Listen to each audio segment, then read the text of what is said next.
verse is one of the best verses of the last 10 years. I think the album is a little bit long. It's way too long. This is my main thing about the album. Man, fuck that. Cold World, the new Nat King. If I'm illest, I'm his new vaccine. Really more like poison when this new Jack swings. And my bet is like a deck of card, 2 black queens. Oh, what a bar! I just want to say that we audited his bank statements and he is not receiving any Dreamville checks. I'm not on the Dreamville payroll. However, that's my GOAT.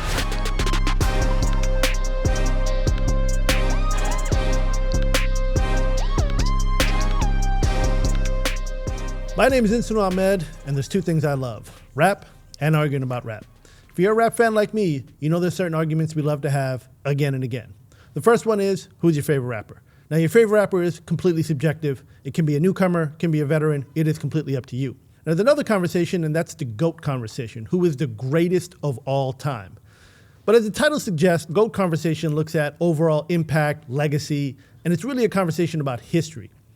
But there's a third conversation that really gets the people going, and that is, who is the best rapper alive?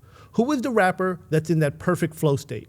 They've mastered their craft, they've captured the audience at large, and their personal narrative has become a part of the popular zeitgeist. Being the best rapper alive is kind of like wearing the championship belt or being the rap MVP. But unlike sports, rap does not have a rigid cultural calendar. There is no big game or Super Bowl to determine who is the winner. Being the best rapper alive is really a feeling in the moment that this person is at the center of the genre. And that feeling is what this podcast is all about. So today, we're not actually crowning 2026's best rapper alive, but we are talking about the frontrunner. Here's a guy who previously won best rapper alive in 2023. He's one of the definitive voices of his era and a bona fide superstar, but he moves like a regular guy. He's been buzzing for 15 straight years, but what his peak year is still a matter of debate. He's rap's middle child, and he's the perfect millennial rapper. But is J. Cole the best rapper alive in 2026? We're going to talk about that right now. Yo, what's up? It's Best Rapper Alive podcast. My name is Insanul, and I have 2 great guests with me here today. First on my right, I have Chief Content Officer of Complex, Noah Callahan-Bever. Thank you for having me. Thank you for joining, Noah. I know you're a little hesitant, but you'll be fine. Because we have Complex's senior editorial content producer, the hardest working man in show business, and the biggest J. Cole fan I've ever met. And I've met a lot of big J. Cole fans. Jordan Rose. Jordan, how hyped are you to talk about your favorite rapper? Your GOAT rapper, in fact. Cold World, zip your coat up tight. I put your soul on ice. Illiterate, the boy don't write. Never meant a beat that the flow don't like. It's Cole, young CO, Ellie, call me Neo. And if I ain't the one, I'm the prototype. I just want to say that we audited his bank statements and he is not receiving any Dreamville checks. I'm not on the Dreamville payroll. However, that's my GOAT. It's my GOAT. It's a GOAT. Well, look, we got to start with you. So look, J. Cole just recently dropped The Fall Off. The night it dropped, you had real tears in your eyes. You called it an instant classic. That was a few weeks ago. A few weeks removed. Do you still feel like The Fall Off is a classic? Stand on that. Stand on it. Why? Why do you say that? Because here's the thing, right? This is what I said in my first listen reaction. It has, especially in disc 1, which he kind of describes as like him at 29, like his drive back to Carolina after he's now like reached his commercial peak. Because when he was 29 years old, that was like right after 2014, Forrest Hills Drive came out. It has every aspect of his previous albums. It has the aspiration of Sideline Story. It has the reflection of 2014 Forrest Hills Drive. It has the skits and the themes. Like, the first song on the album is the Going Home to Carolina skit sample or whatever. The skits of Born Sinner, perspective storytelling of For Your Eyes Only, and then the bars of Off Season and, all the other joints. So I just feel like it has everything that, as a Cole fan, you would want. And I understand, like, it's long, it's kind of bloated in some portions. That's my main trouble. How are you defining a classic?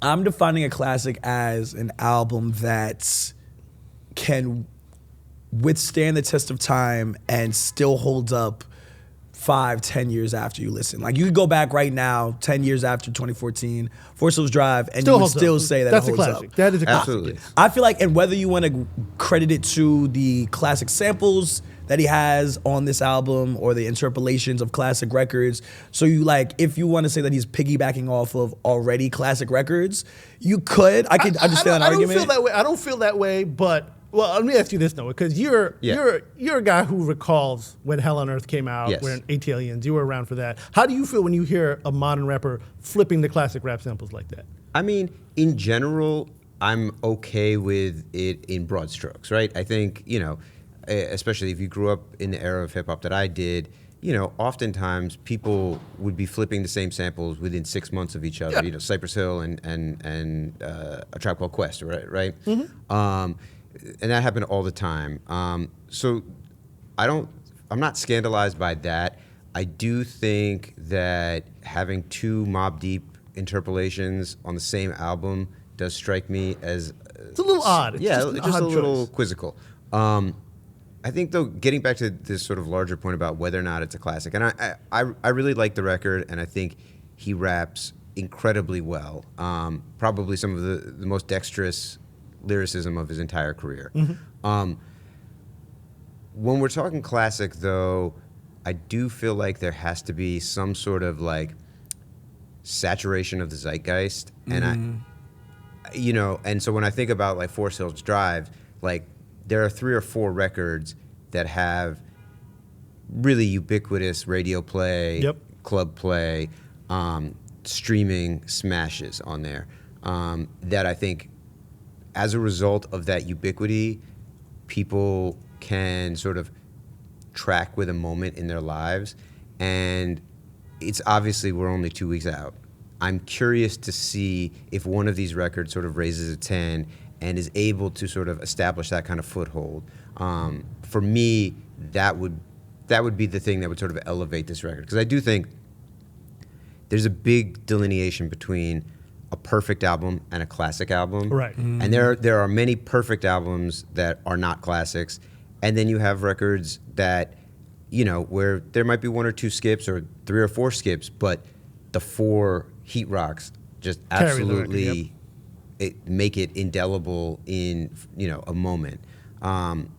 So that's sort of, I agree with you. I think the album is a little bit long. It's way too long. This is my main thing about the album. I can't get over any album. I don't think there are any rap classics besides All Eyes on Me, Life After Death, and Wu-Tang Forever. And even Wu-Tang Forever, I have problems with it. I love that album. It's just too long. It's just too many songs. And it's weird because he put out so many songs. Then he also put out the mixtape where he had like 4 or 5 more songs on there. And it's like, he has like 35 songs. It's just like, I just get overwhelmed with the volume, which is weird because that's not something I've had an issue with Cole in the past. But I also think the context is like key with this of like the daunting task, obviously, of living up to the hype that this album had after it was announced like 9 years ago, at Dreamville Fest. And then obviously with the backdrop of the rap beef and it being called The Fall Off and him rapping about the... I think that does create sort of, I don't know, an interesting rub for me, because it's like when he announced the album was called The Fall Off a decade ago, it was essentially ironic, or he was acknowledging that there is a certain trajectory that all artists experience, but it was ironic in so much as he was so at the top of his sort of arc at that moment that it kind of suggested like, oh, he's being self-aware that this could happen eventually, but this is a distant sort of imagining.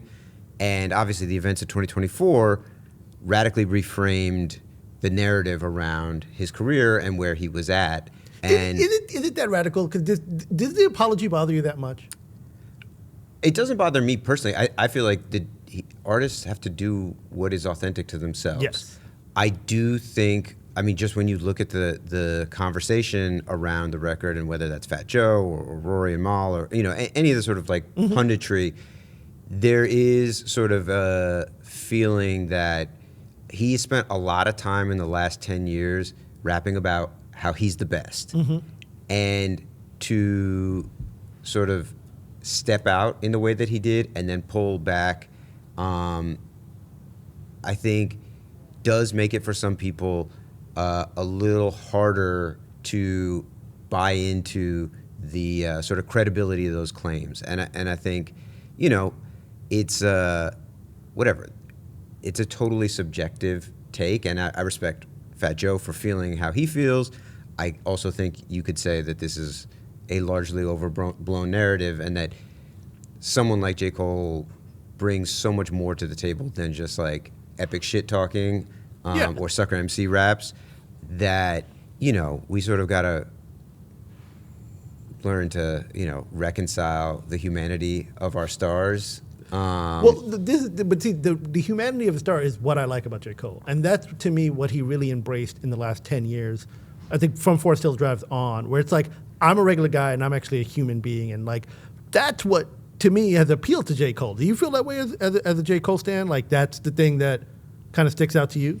I mean, I think beyond that, it's just like the aspiration. I think it's the honesty and transparency of him being like, listen, I came from this place where like all this crazy shit was going on. I wasn't really taking part of it. I went to college, but I wanted to play basketball, but I wasn't good enough to play basketball like for D1. So it was like I wanted to then rap, but I was anxious and self-conscious of my rapping, so I didn't tell anybody except for my friends. And then eventually they gave me the confidence to share my music. Like that's for any creative, I feel like a realistic experience of just like caring about something, cherishing it, being self-conscious about it because you care about it so much, and then eventually working your way to the confidence to feel like you can share it and then feel like you're good at it. It's like when I first got into Cole is what I appreciated. It was just like that honesty. And then I mean, even like, you look at the trunk sale, like him going to all of these different cities across the country, selling the CDs out of his Honda Civic. That was the original car he drove from North Carolina to St. John's when he was in school,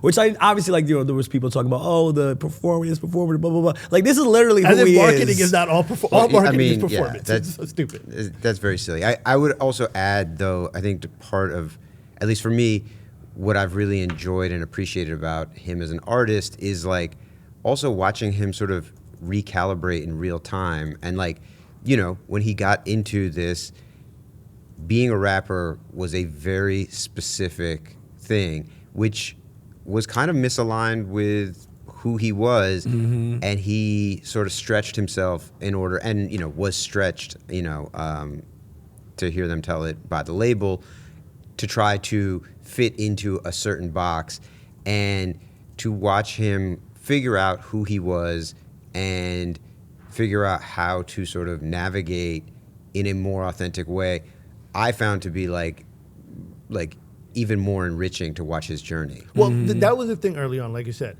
He was trying to fit into this box. And you have to think that early in his career, the way people used to rap epic shit talking, it was mostly about being a gangster.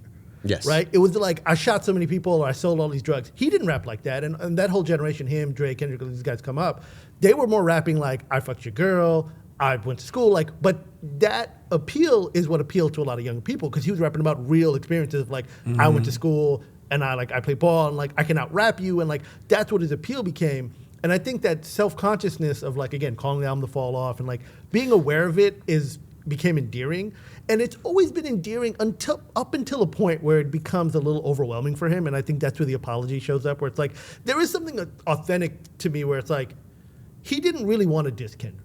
That's not really what he felt in his heart. He felt peer pressured into doing that. And he puts out this song. He doesn't really go at Kendrick that hard in it anyway. It was kind of like a light tap. And then he sort of feels self-conscious about it, and it occurs to him, and then he just goes on stage. He's like, you know what? I regret it.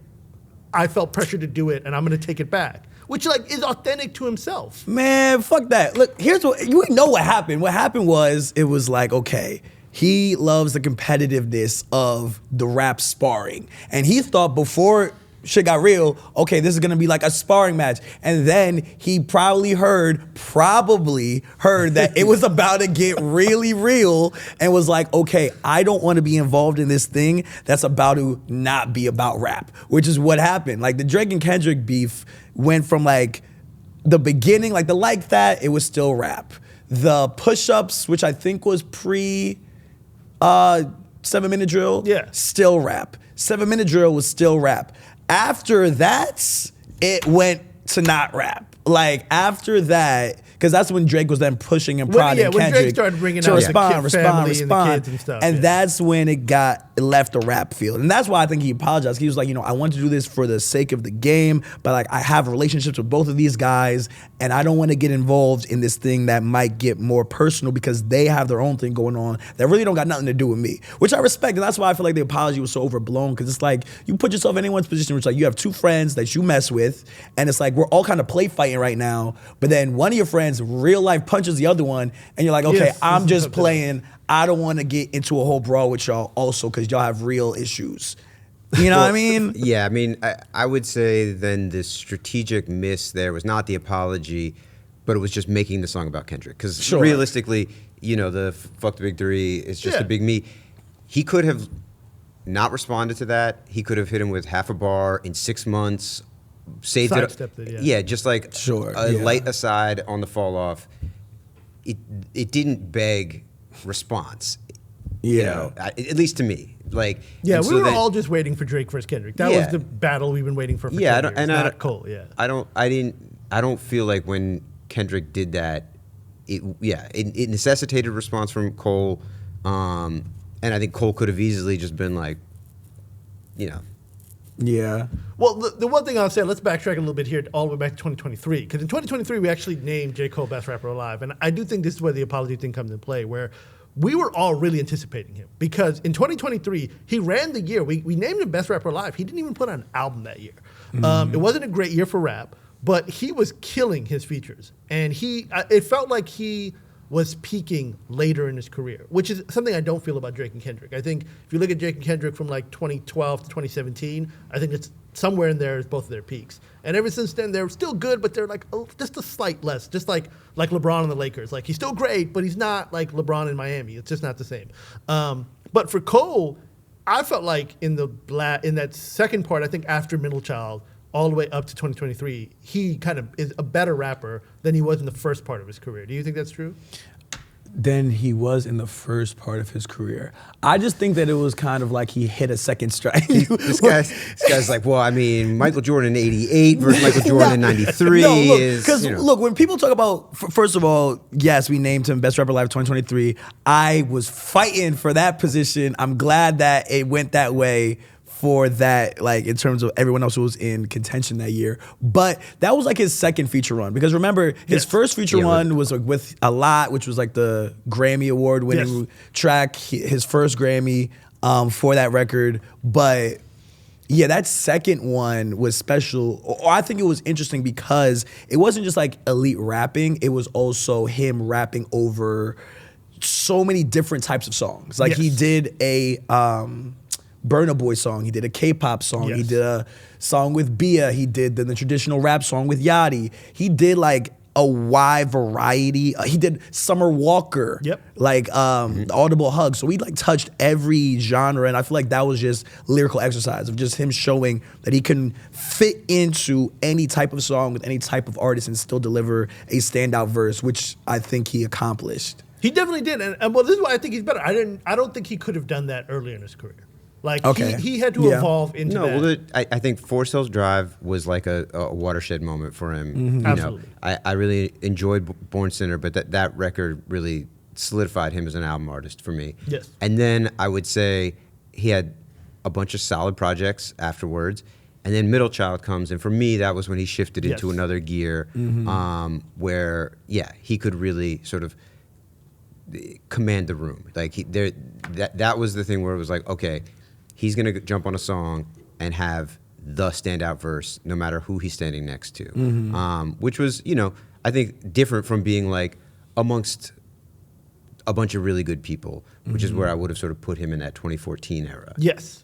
Well, this is the thing for him, and it's tough, and I think it's tough for certain players too in the league when I look at it, where it's just like, hey, you didn't win that many MVPs. And it's like, well, you played during Steph and LeBron's era. Like, you played during the Jordan era. And for him, the truth is he's always been grouped in with Kendrick and with Drake. And to me, he was never better than them. Except for around that 2024, 23 period, like, where it's like, he did feel like he was better than them because, Drake had put out For All the Dogs. For All the Dogs is, I think, one of the weakest Drake albums, and Cole has one of the best verses on it. Like, First Person Shooter is one of the best, is the best song on it. Kendrick had put out Mr. Morale, an album that I really like, but I know a lot of people have a lot of criticism of that album. Another album that's a double album, a little too long, a little too bloated. And it's like, I think Cole is better than these guys right now, and I felt like he could hold on to that. Well, and he was better than everybody else in rap, to be fair. He also was sort of singularly focused on the rap part of rapping in a way that, like, I think Mr. Morale is a fantastic album, but I don't think being the best rapper is even like on the periphery of Kendrick's thought process when he's making that. And I think similarly For All the Dogs, like that is Drake, aspiring to continue to be superstar Drake for one more go. And, he also is a very able rapper. And so he shows up on the records he shows up on. But again, I felt like Cole had like a sort of unique commitment to the discipline in that moment. I also think it has to be noted that part of like his dominance in 2023 is a product of the fact that sort of the next big three for hip hop, in my estimation, was lost. And you have, XXX, Juice WRLD, and Pop Smoke passing away. Yeah. And to me, those three artists all would have been peaking in that window, creating like a real sort of the same kind of intergenerational challenge that you saw between like around Watch the Throne era, where like Kanye and Jay are sparring with Drake. Yes. And Kendrick is coming up, and like again, there's sort of like this friction-filled passing of the baton, and instead there was just a vacuum. And so Cole, I think, took that space to just be like, I'm just gonna go through, this is gonna be like just a straight up demonstration of my prowess. Yeah, I mean, this is something I've felt. We've talked about this too offline, but it's just like the last 5 years of rap have been really rough. Yes. And I just feel like rap never really quite recovered from the pandemic. And I also think, the deaths, and also like people getting locked up too. I think of people like Thug and Pooh Shiesty just got out. Like, just a lot of careers just got derailed. And in the last man standing, where people like, again, Cole, Drake, and Kendrick, I feel like got a second run or a second win in their careers, because like there should have been this competition. There is nobody biting at Cole's place. Like the way, like you said, like Kendrick, like the way Kanye and Jay felt like Drake is coming, we got to figure something out. I don't think there's anybody like that for Cole. Do you think there's anybody like that in Cole's wake right now? Nah, I mean, right now is, I think, different than like 2023. But like when I think back to that time, like 3 years post-COVID, and like I think a lot of the artists who were gonna have their blow-up moment in like 2020 weren't able to tour. It was like, I think Lil Baby was poised to like, My Turn is his best album. It's the biggest album of the year. And like that came out in 2020, and then it was like he couldn't really do anything with it. And it still performed well despite that. But there wasn't like a new class. And I think it's tougher even now though, of like, we always talk about how like Cole, Kendrick, Drake, like that 2011, 2012, 2013 era, obviously like end of the blog era, so different than like a decade later in terms of like burgeoning artists who are like them, because Cole, Kendrick, and Drake, to varying degrees, all focus on the rap part of the rap, just in different ways for each of them. But now the rapping part of the raps is such a smaller portion of the pie with like new artists to be able to sustain. Back in 2011, 2012, you could be a really good rapper and like become like famous and start a career. Now it's like you could be a really good rapper and kind of not be anybody.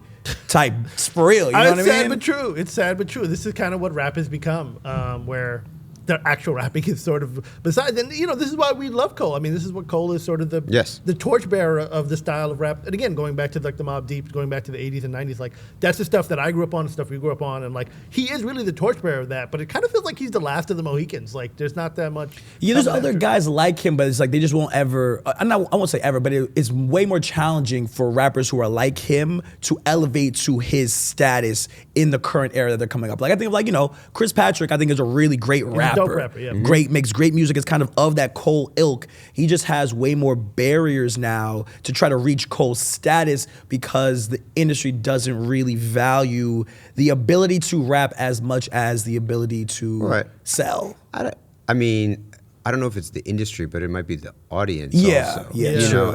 And I also think it's like, we've been watching the marketplace get fractured over and over and over again. And, I think that the sort of Kendrick, Cole, Drake era, the blog era, people actually benefited from that because it sort of removed some of the gatekeeping. Cole obviously dealt with this probably more than anybody else.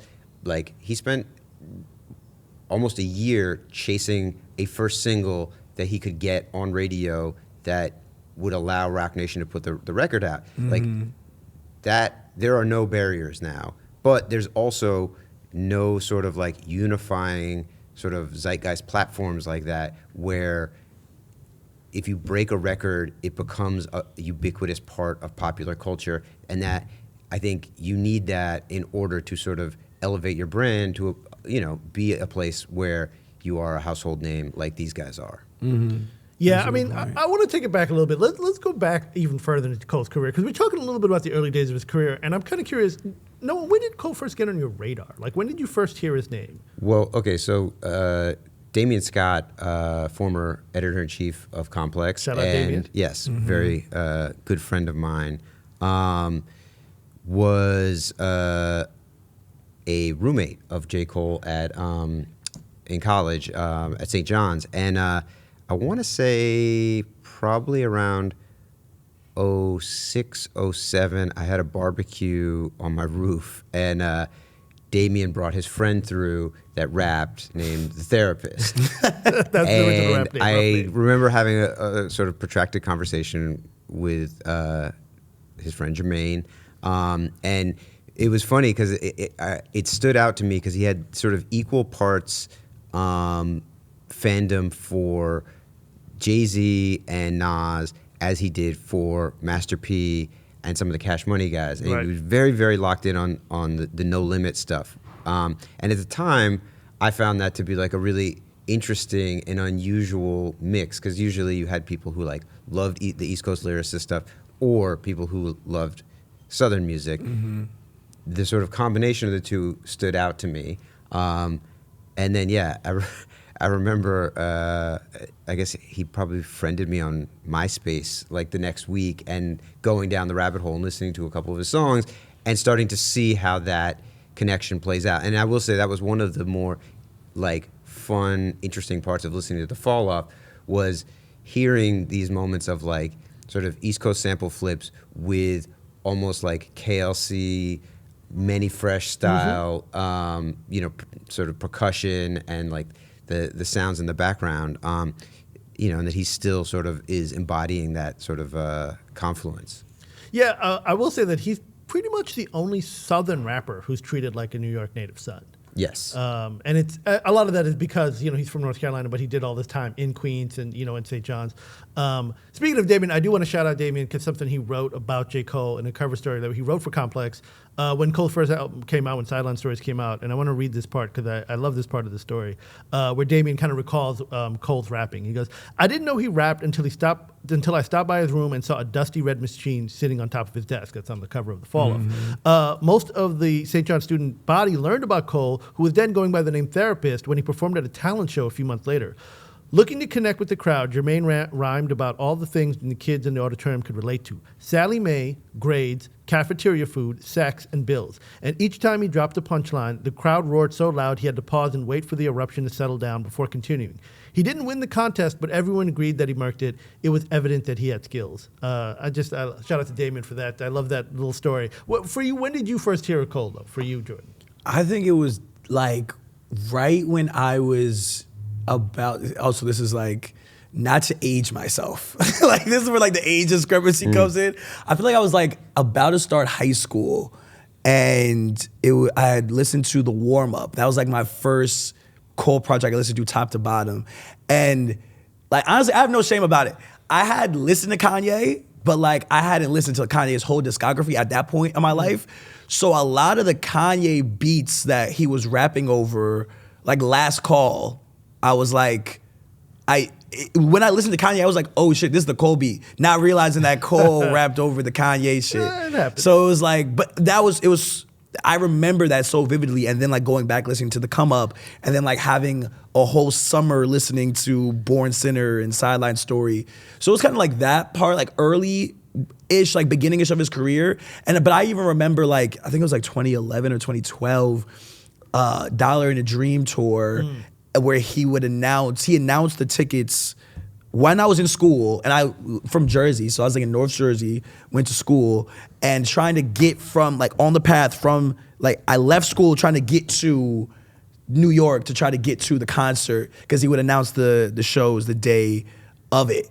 and the tickets would be $1. So it was like early on. It was really just like I think off of like SoundCloud or something. Like or Dat Piff actually. It was definitely the Dat Piff era. Yeah. And I'm gonna talk about Dat Piff in a second too. But yeah, well, one thing I want to mention too. I'm glad you mentioned Kanye because even to Noah's point about like Cole often frames himself in the lineage of Jay-Z and Nas, and it's true he definitely has elements of that. But Kanye is the rap style to me that's most similar to it. Yeah, I mean, I think Kanye, opened up a lot of doors in terms of, I think 50 pushed the sort of street rap to its hyperbolic conclusion, and Kanye then was able to sort of be the pendulum swing in the other direction, which I think validated the interests in music of a lot of young artists who, couldn't empathize or, their experience was not that of,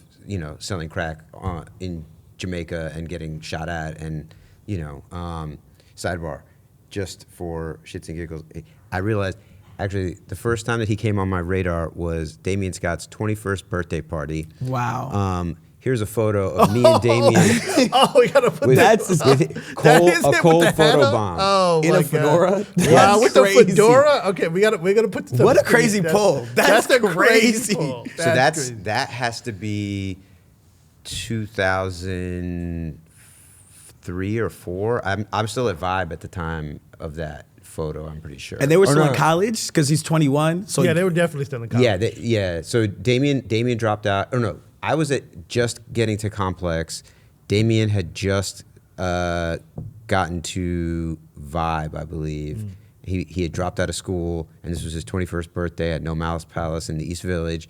And Cole came by with a bunch of Damien's other friends from school. Wow. That's crazy. Damien has told me a lot of these great stories too. If you watch the Block Party, the Dave Chappelle one, you can see Cole and Damien in it during the performance. They're like in the rain, standing in the front row. That's crazy. What lore? Yeah, there's a lot of good lore. We'll have Damien on the show sometime. He's got a lot of great Cole stories to tell, I'm sure. But yeah, I would say similar to you, I got into Cole when the warm up came up. That's when I think he got it on most people's radar because I remember downloading it off of like Not Right or something like that. And at that time, again, there were all these stars coming out, right? Like Cudi, Cole, Drake was out. And it was so clear right away, like he was like just a slight cut above everybody else. And the record that always stuck out to me was Lights Please. Yeah. Lights Please, the first time I heard it, I was like, this is a real song. That same thing for me, like, again, having listened to his music on MySpace and Damien sort of keeping me abreast of the story and, he's going to meet with Jay and, whatever.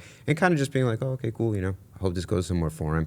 I hadn't heard a single song. I could tell that he could rap well, but, was sort of waiting for that one to catch me. And then Lights Please came, and I think I downloaded on Not Right, and it was like, oh, this is really an exceptional piece of work. Like, few rappers ever in their career get to that level, in my opinion. And that, to me, showed like he has serious potential as a career artist. Yeah, because that's the song that got him on Jay-Z's radar, and this is why he gets signed to Roc Nation. He gets signed to Roc Nation, and it's not really smooth sailing. It took a while, like you mentioned. He was just kind of spent a year putting out records. He was good. Everybody liked him. He was killing verses. I remember he's on Wale's Beautiful Bliss. He has like the best verse on that. He has the best verse on Just Begun, with Kweli and Jay Electronica. He has all this buzz, but then Roc Nation kind of just didn't want to put his album out. You have to understand, it was a very different time. This is like in a moment when Kid Cudi is going on Flex, and Flex is asking him to explain what the internet is. There were, people sort of like criticize Roc Nation, for somehow not believing or whatever. But like at that point, there were like sales algorithms that the labels worked off of, where it was like you had to have a certain level of BDS, which is radio spins nationally, in order for a record to, sort of be deemed viable at selling X number of copies, with national wholesalers and all this kind of stuff. And so if you don't have that, they're just looking at this math equation being like, okay, yeah, he's got a lot of downloads on Not Right, but like, is that going to translate into actual physical sales?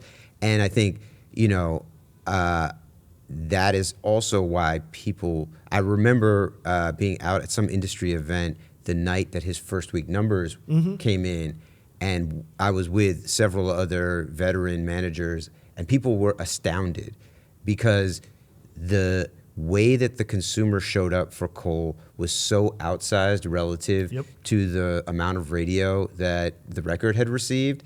I think it was like truly shocking, and I have heard that even within the Roc Nation building that there was like a real sense of surprise. I remember Jana from Roc Nation had come by the office that week because we were doing the cover. We did a bunch of stuff with him, and she was just kind of laughing like, "I told you, motherfuckers!" Like y'all doubted him, but he did like over 200, which was unexpected. But I do think, to your point, the reason they showed up is because of the same thing you're talking about. Is people were going to those Dollar and the Dream shows. They started connecting with him in a way that they didn't connect with the other artists who felt like, I think some of the artists felt like they were internet artists and they didn't translate. But Cole had a real connection to his fans. Yeah, I mean, look, and it showed again with the full circleness of the Fall Off of the Trunk Sale tour. It's like the Chitlin circuit, like going to a lot of those schools in the South, in the Midwest, a lot of like non-main market cities, I feel like is what also really helped.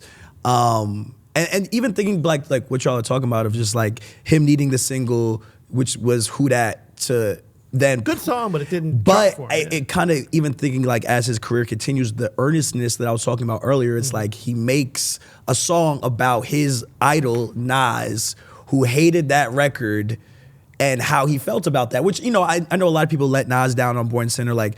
People feel the way. Exact thing where the self-consciousness becomes to the forefront and it becomes a little overwhelming. And it's but like, okay, that's a fair critique. But it's like I look at it from the perspective of like, you could have just been salty about that and then even like kind of fake diss Nas or let that grow into a resentment. But instead, you made a song that then Nas like addresses and makes a remix of, and it becomes this whole cool thing. That's what I appreciate. That is a part of Cole in a nutshell. That is Cole. Yeah. It's definitely Cole. Apologizing and having to live with it. But I think, you know, again, you can't sort of like undercount how much like these artists, particularly that were not sort of making quote unquote club bangers, like the challenges that they had in sort of figuring out how am I going to sort of, you know, break in, right? And you look at Kanye and it's like, ultimately, he had to make a song about a car crash in order to sort of really get people's attention. And, you know, and then he made Workout Plan, and, you know, which Cole also made a workout plan. But again, I think that those are, like, you're seeing these artists struggle with in real time, like, how do we take this earnest, genuine connection we have with real people, real fans, and turn this into something in that an industry that is used to a very specific business model can understand and invest in. Well, the interesting thing to me is that he does do that with Workout, which is a song, again, that's the song that Nas was mad about, was I think Workout. Oh, okay, my fault. But anyway, it works for him. Despite that, it becomes like a radio hit. It helps him sell. And it still has a lot of plays on Spotify now. It's like, it's still kind of lasting. I feel like he figured it out much better on Born Sinner, where he has Power Trip.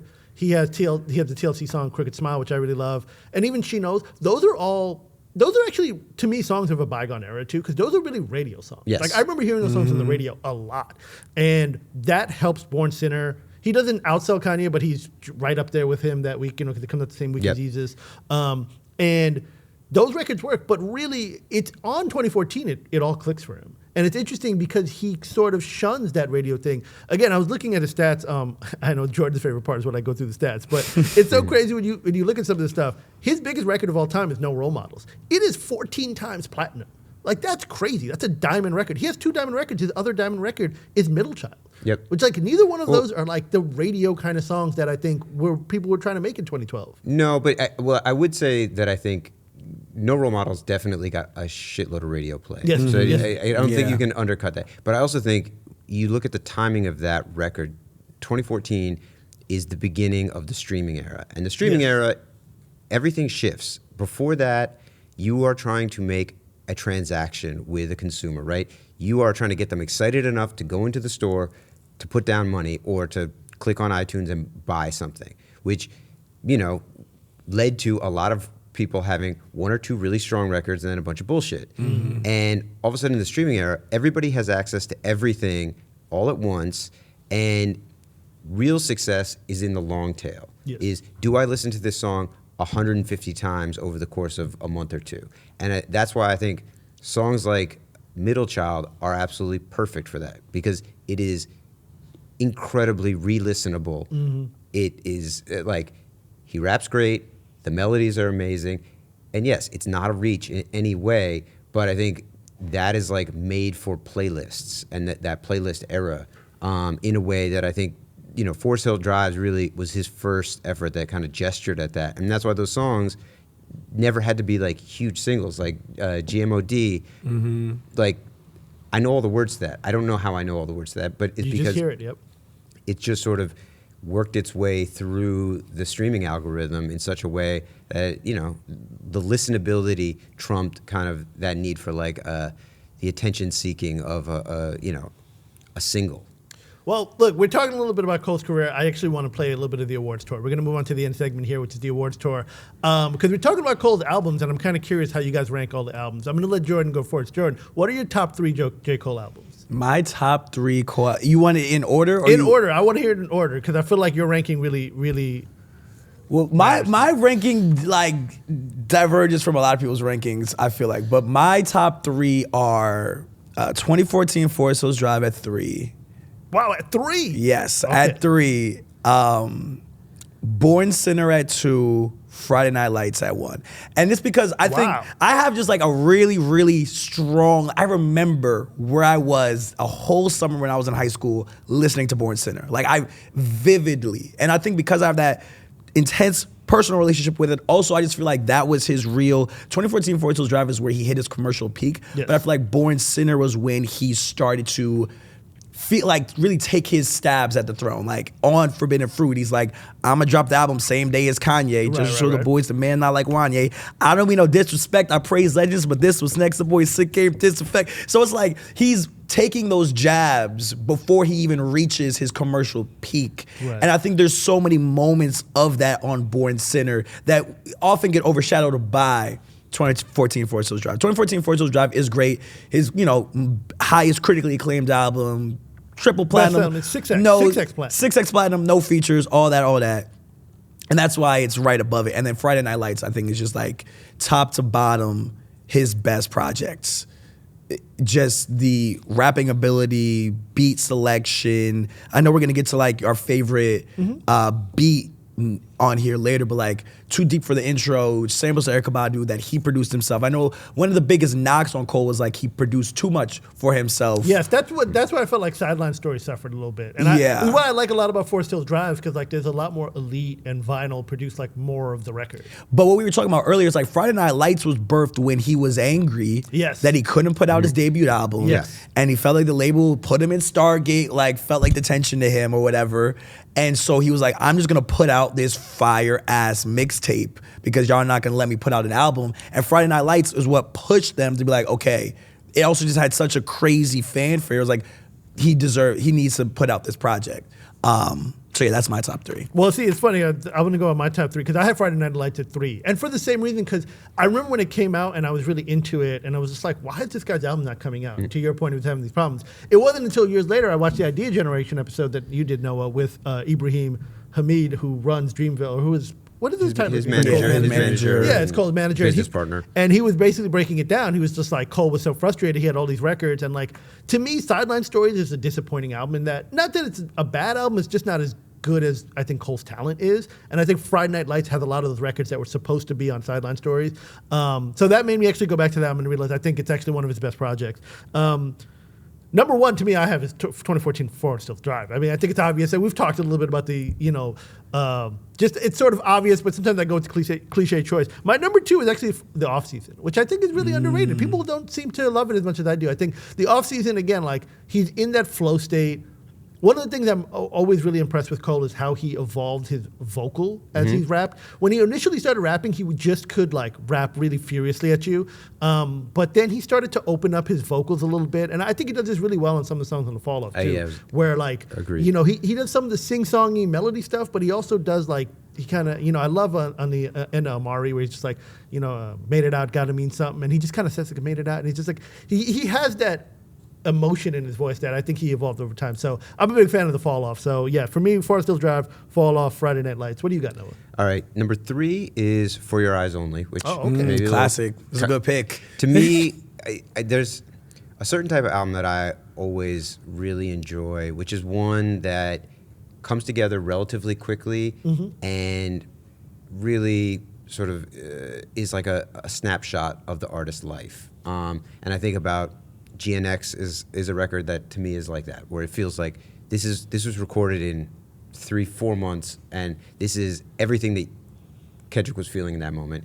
The Blueprint, you know, is another one where it's like recorded in 2.5 weeks or whatever it was, and it perfectly encapsulates Jay's thought process in that moment. And I felt like For Your Eyes Only, for all of its kind of like interestingness and weirdness, is a really beautiful snapshot of where he was post Forrest Hills Drive.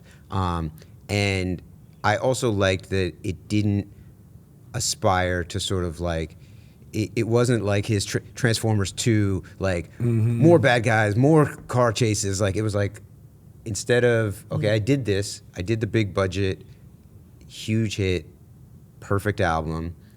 Now I'm gonna make something that's just interesting and feels personal to me. And if it lands, it lands, and if not, that's fine too.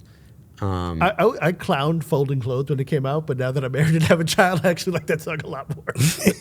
Look at that. That's growth. Growth, yeah, we're just growth, you know? Number 2 is Born Sinner, because again, to me, I felt like Sideline Story was underwhelming. I felt like, honestly, both him and Drake suffered from us as blog era champions building them up and being very, very excited for their sort of, you know, major label debut, and then not really delivering upon that.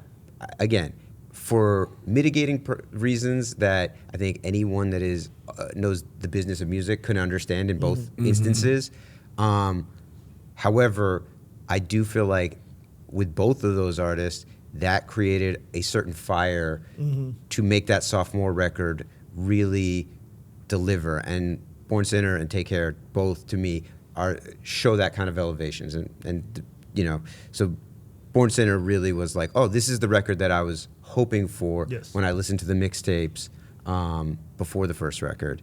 And I also just felt like songs like Power Trip is a beautiful record. Yep. And it holds up well too. It was, for a guy who, you know, talked very openly about how challenging it was to make a quote unquote radio record, he made a perfect one. Like it's a beautiful song, you know, whether you are into some boom bap, you know, super lyrical backpack rap, as I tend to be more into, or you just like really soulful R&B, like it threads that needle effortlessly. And then of course Forrest Hills Drive is number 1, because I just think it was the total package. He put it together. It is no skips, you know, everything that he had promised in the 6 years leading up to it, delivered all at once. All right, well, let's try this for top 5 J. Cole songs, because you don't have to rank these, but I do want to hear your top 5, because I know you have some interesting picks for this. Oof, my top 5 Cole songs. Okay, starting at 5, it probably has to be,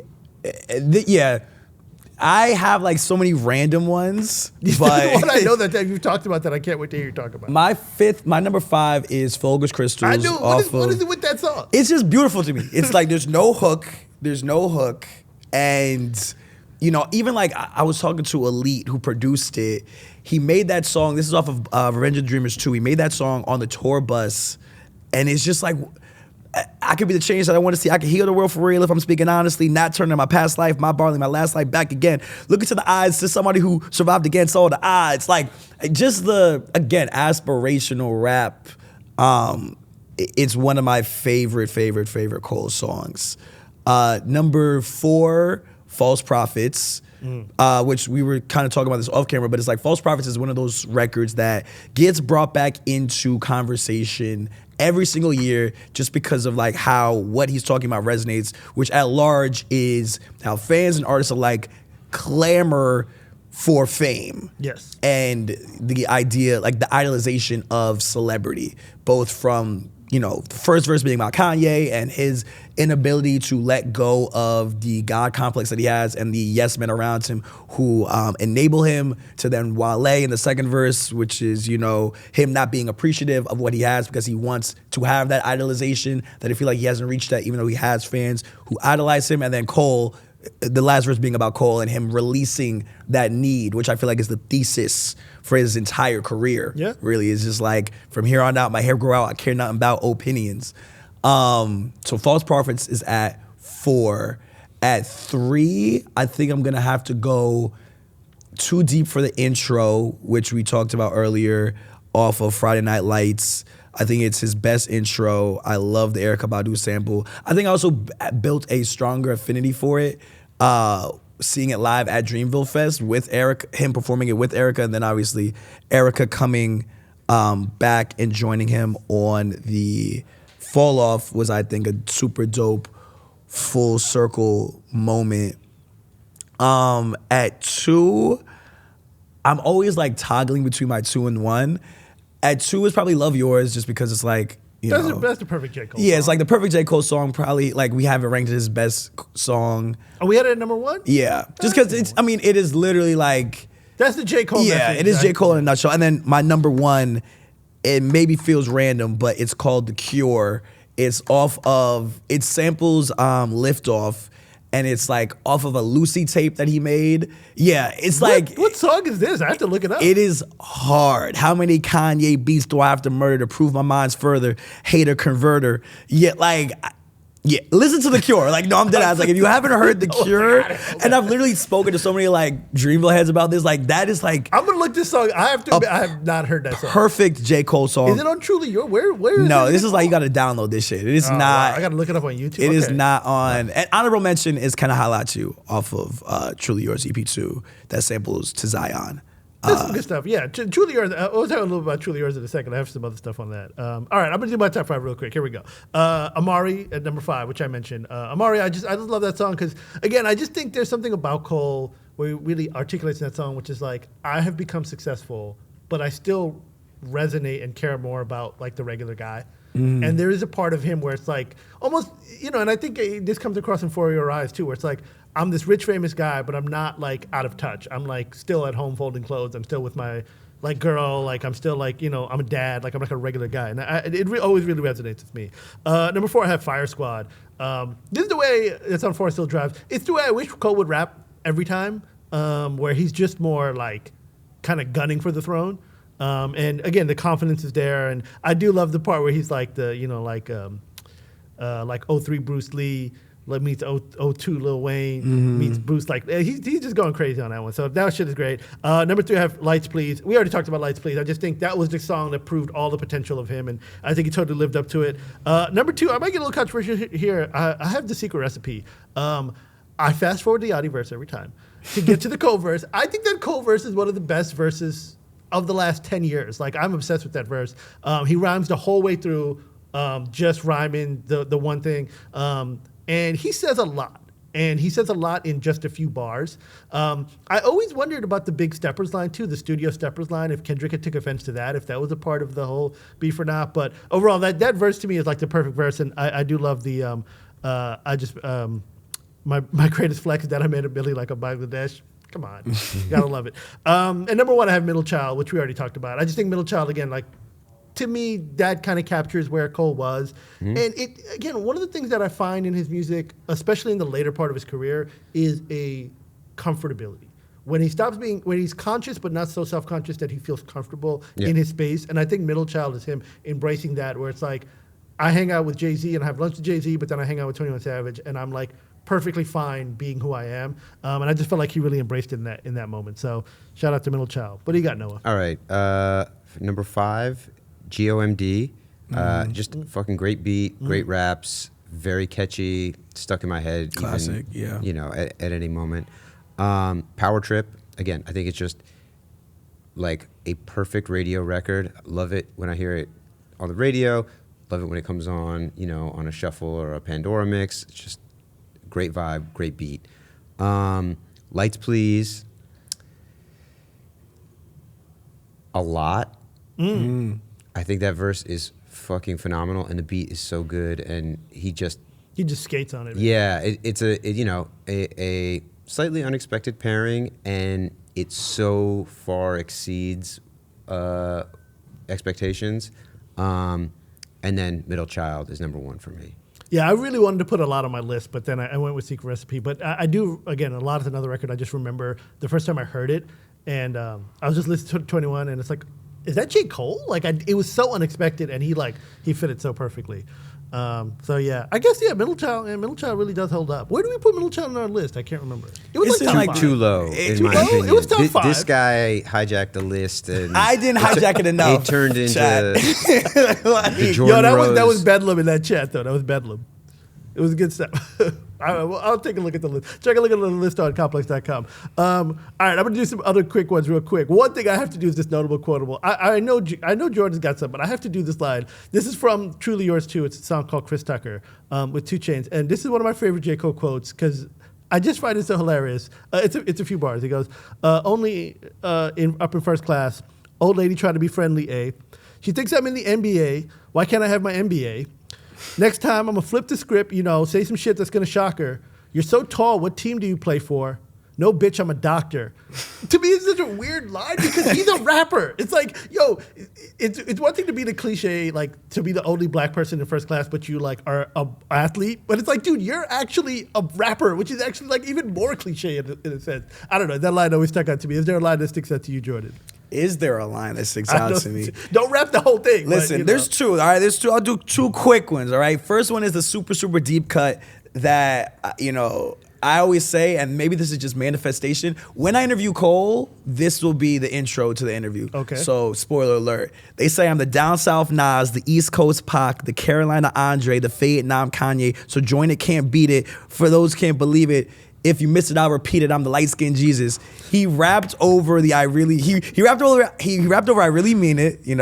Classic beat, and that was the intro to that. Like, it's like a super old mixtape, like pre or like come up era type of record. And then the one that I feel like is more like known or whatever off of Johnny P's Caddy. How does it start?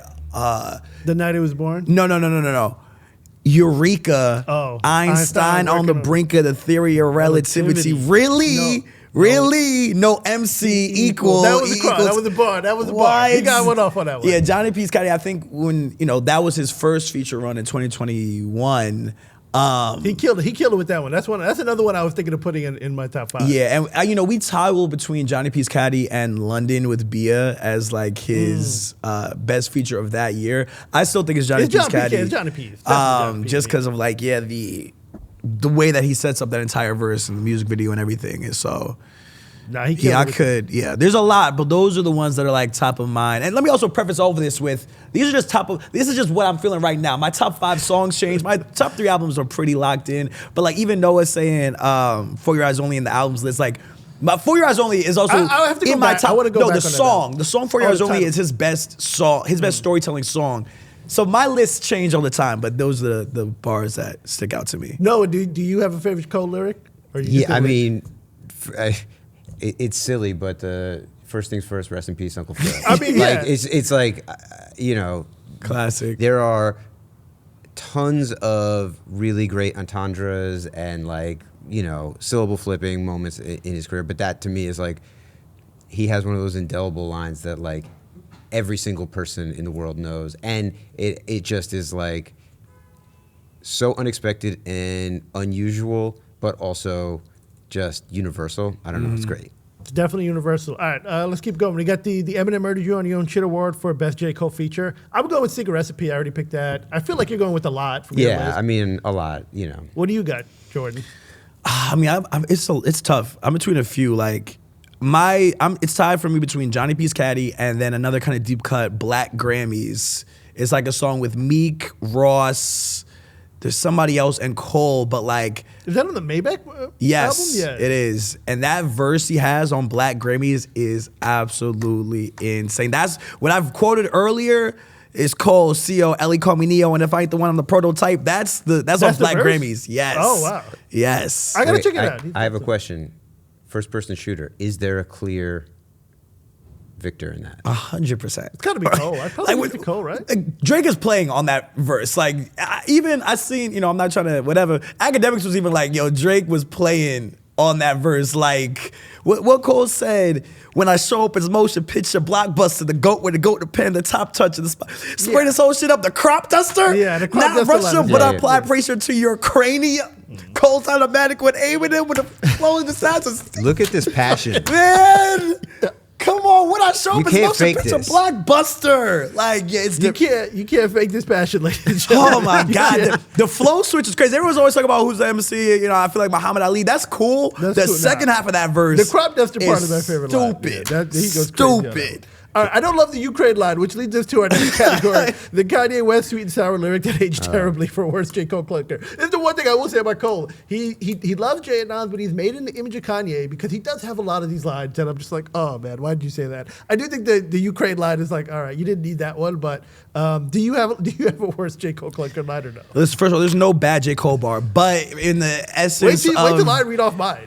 in the essence of this thought experiment, the only one that's like kind of like, okay, we all know back in the day he had a lot of poop bars. Like, I think we might have even made a list of like all of J. Cole's shit bars. He did have a lot of shit bars. Back in the day. And that was just kind of that was the era, all right? That was like the mid, early 2010s. That was just the era we were in. That is a lot of cope right there. Okay, but the bar is I make you feel like you're the shit, but boy, you can't out fart me. Yeah, all right. That's a rough one. That's a rough one. I still rap it, but that's mine. Well, I will say, going back to that era, there was another thing that he does on the intro to Born Sinner, I guess the first track. I'm not going to repeat it, but he says the F word a bunch of times, and then he has to, if you get fucked in the ass, that's between you and whoever's dick it is. Yeah, he tweaked, yeah. He talked about this too in interviews where he's just like, oh, I was trying to have a conversation about homophobia in hip hop, and it's like, dude, just let it go. That was just a bad bar. Do you got one, Noah? I don't have a single bar, but I could do without Wet Dreams.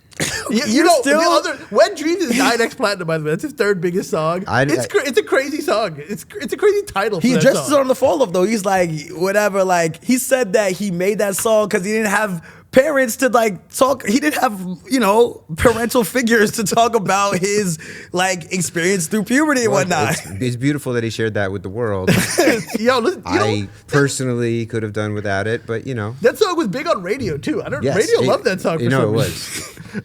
Okay, wait, we're gonna keep going here. The Doing Too Much award for the time J. Cole did too much. I guess we have to give this to the apology. Was he just doing too much with that? I mean, I'm not even going to give it to the apology. I'm going to give it to writing the diss record. Oh, just putting it out. Yeah, just putting out the diss record. Yeah, it was totally unnecessary. I think you're right. He completely could have avoided that entire situation and rapped one line about it a year later, and people would have totally taken that at face value and been like, oh, yeah, it's cool. Are you going to give that to Cole, or are you going to give him the award? Or I had no answer for this one, answer. actually. I had no There's no missteps. No missteps. Now, the only misstep maybe was when he beefed with Diggy Simmons. That is the... Well, the other one was when he beefed with No Name. The No Name one was a little... The No Name one, though, was so like... It was such a weird beef. They reconciled. Yeah, that one was unnecessary. I wouldn't... That one was unnecessary. They were doing too much. Because I wouldn't even call it a beef. But not even a full beef. That's true. All right, let the beat build award for J. Cole as a producer. It's interesting. J. Cole kind of almost an underrated producer for a guy who's produced throughout his career, has a lot of hits. I'm going to default to this which is high powered. There was a big meme back in the day. Yeah. It's like J. Cole's best beat. He gave it to Kendrick. But I don't know. He produced a lot of other songs. He produced Power Trip, which is great. Do you have a favorite J. Cole beat? I mean, I talked about 2D for the intro a lot. That's probably my favorite J. Cole produced song. Or High Power, too. I mean, High Power is a classic. Yeah, High Power is a classic. I also love Cost Me a Lot. That's also on Friday Night Lights. Digging into the Crates, best J. Cole sample. I think, Noah, you have one we were talking about. That you Oh love. yeah, I really liked the Leaf Fields and the Expressions sample that he did on the first. Is it the warm up mixtape? Yeah, it's on the warm-up mixtape, Yeah, yep. I mean, just it was like that Leaf Fields album. My World is incredible and very like under the radar soul record made out of Brooklyn in 2009, and the way that he flipped it, I thought was just great, and shone a nice light on a somewhat obscure artist, making great work in their whatever, probably like late 50s, early 60s. Shout out to that. Do you have a favorite J. Cole sample flip? Three-way tie. Not really a Three-way tie. Three-way tie. This Come guy. on.